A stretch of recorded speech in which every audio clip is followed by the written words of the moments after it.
विधि का विधान जो लिखा है वो तो होगा।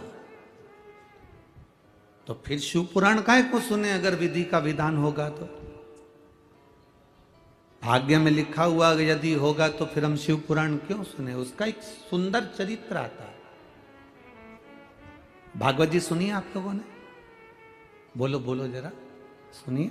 उसमें राजा परीक्षित का चरित्र आता है। राजा परीक्षित को जब तक्षक नग डस लेता है तो उसके बच्चों का चरित्र आता है जन्मेजय का, जिन्होंने सर्प यज्ञ करा था।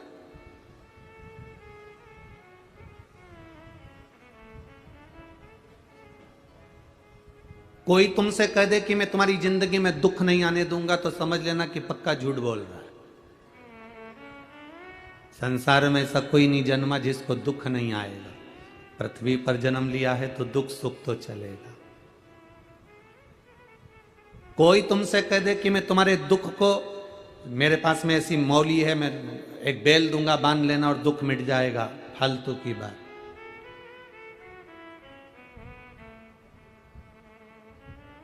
जन्मेजय की कथा कर रही है। राजा परीक्षित का पुत्र जन्मेजय वेदव्यास जी के सामने जाके बैठ गया। वेदव्यास जी को दंडवत प्रणाम करा जन्मेजय ने, और वेदव्यास जी को प्रणाम कर कर वेदव्यास जी से कहा कि मुझे एक बात समझ में नहीं आई गुरुजी। वेदव्यास जी ने पूछा कौन सी बात? भगवान कृष्ण थे, आप वेदव्यास जी थे, गुरु द्रोणाचार्य थे, भीष्म पितामह थे, इतने बड़े बड़े संत साधु सन्यासी तपस्वी साधक और बड़े बड़े भविष्य के वक्ता जो दूसरे का भाग्य देखकर बता दें, इतने बड़े बड़े भविष्य के वक्ता बैठे थे, उसके बाद भी पांडवों का और कौरवों का युद्ध हो गया। आपने वो युद्ध टाला नहीं, आपने वो युद्ध समाप्त नहीं किया। इतने बड़े बड़े भविष्य के वक्ता बैठे हुए थे, इतने बड़े बड़े गुरुजन बैठे हुए थे। अगर कौरव और पांडवों के उस समय को तुम टाल देते, उस समय को अगर समाप्त कर देते तो युद्ध होता क्या? इतना बोलने के बाद में वेदव्यास जी ने कहा जो भाग्य में लिखा है वो तो होता है, विधि का विधान कोई नहीं टाल सकता। इतने में जन्मेजय, परीक्षित के पुत्र जन्मेजय ने कहा कैसे नहीं टाल सकता?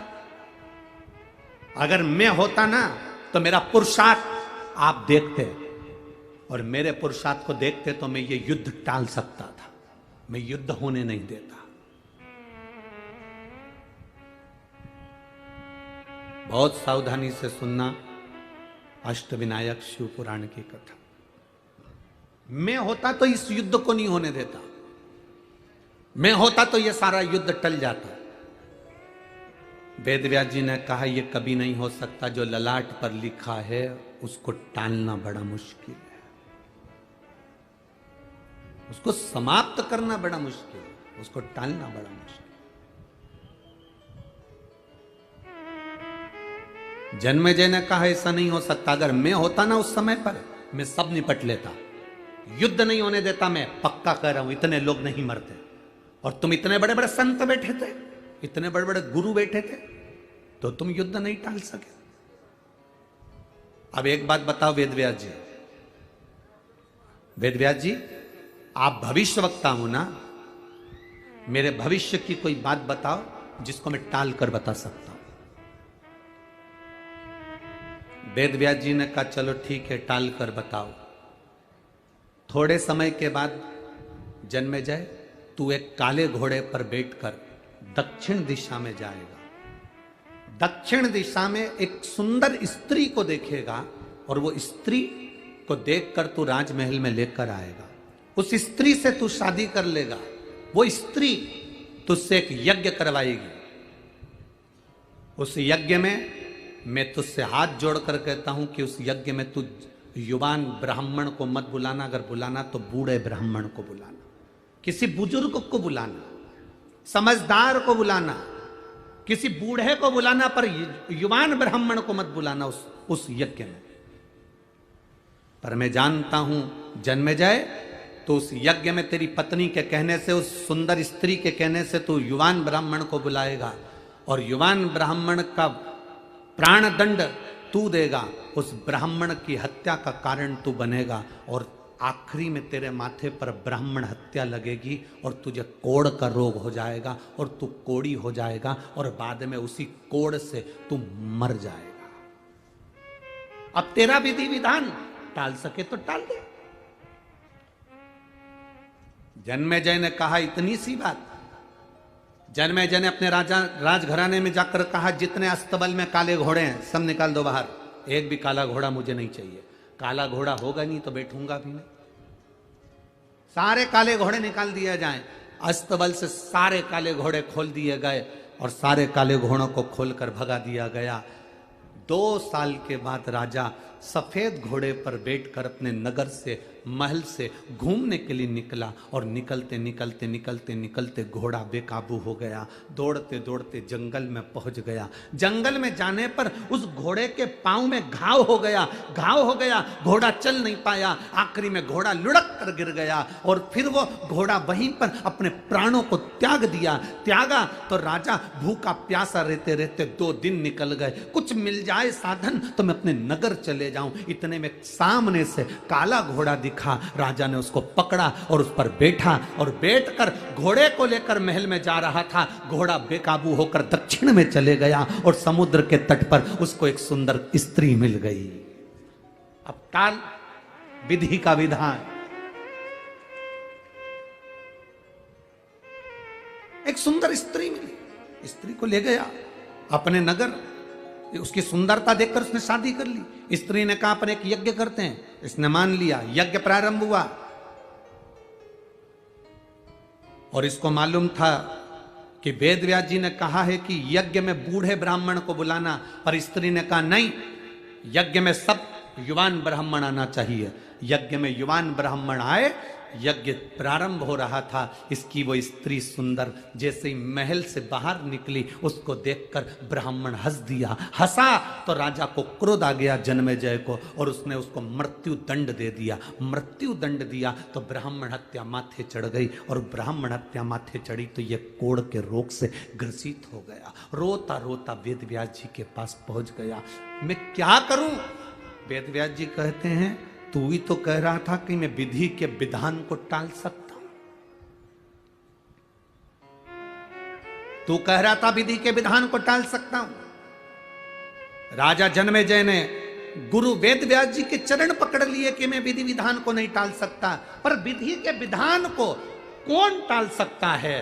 तो इतने में वेद व्यास जी कहते हैं कि विधि के विधान को तो केवल एक, अगर मैं राजा तुझको शंकर जी की कथा सुनाना प्रारंभ करूं और तू उस कथा को सुने, दिल से सुने, तो तेरे कोढ़ का रोग समाप्त हो। पर शिव कथा की एक शर्त है। शिव महापुराण की कथा की सबसे बड़ी शर्त है, शिव कथा की सबसे बड़ी शर्त है राजा पूछता कौन सी शर्त? मैं तुझे शिव कथा सुनाऊंगा, मैं तुझे शंकर का गुणगान सुनाऊंगा, पर शंकर की कथा में तू संशय मत करना। शंकर की कथा में संशय करा तो फिर तेरा दुख नहीं कटेगा और आखिरी में वो कोढ़ रह जाएगा। तू जब तक शंकर की कथा में संशय नहीं करेगा, जब तक तू शंकर की कथा विश्वास मानकर सुनेगा, तब तक तेरे शरीर का सारा कोढ़ समाप्त हो जाएगा। और अगर कहीं तूने संशय कर लिया, क्या शिव पुराण से ऐसा होता है? क्या शंकर से ऐसा होता है? क्या ऐसा करने से ऐसा होता है? जहां तेरे अंदर संशय आया, समझ लेना फिर वो कोढ़ का रोग वहां रह जाएगा।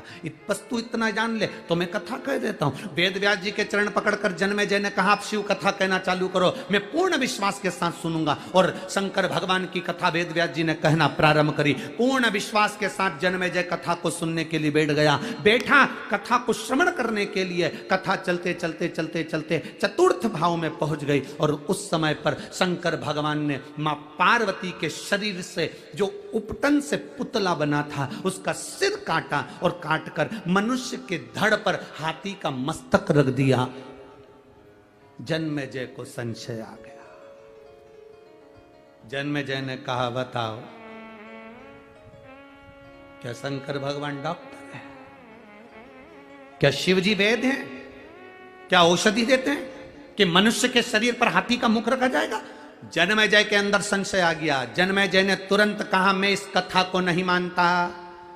क्या धड़ के ऊपर हाथी का मुख कैसे रखाएगा? यह कभी हो ही नहीं सकता। वेद व्यास जी ने कहा शिव औषधि है, शंकर एक औषधि का कार्य करते हैं। शिव का स्पर्श हमारे शरीर को एक रोग से मुक्त कर देता है। शंकर का जल चढ़ाना हमारे जीवन को एक सुख प्रदान कर देता है। उस जन्मेजय ने कहा मैं इस बात को नहीं मानता, पूरी कथा को मानूंगा पर इस बात को नहीं मानूंगा। बस संशय आया और संशय आने के बाद में जब वेद व्यास जी ने कहा तेरी मर्जी, आगे की कथा तो सुन ले।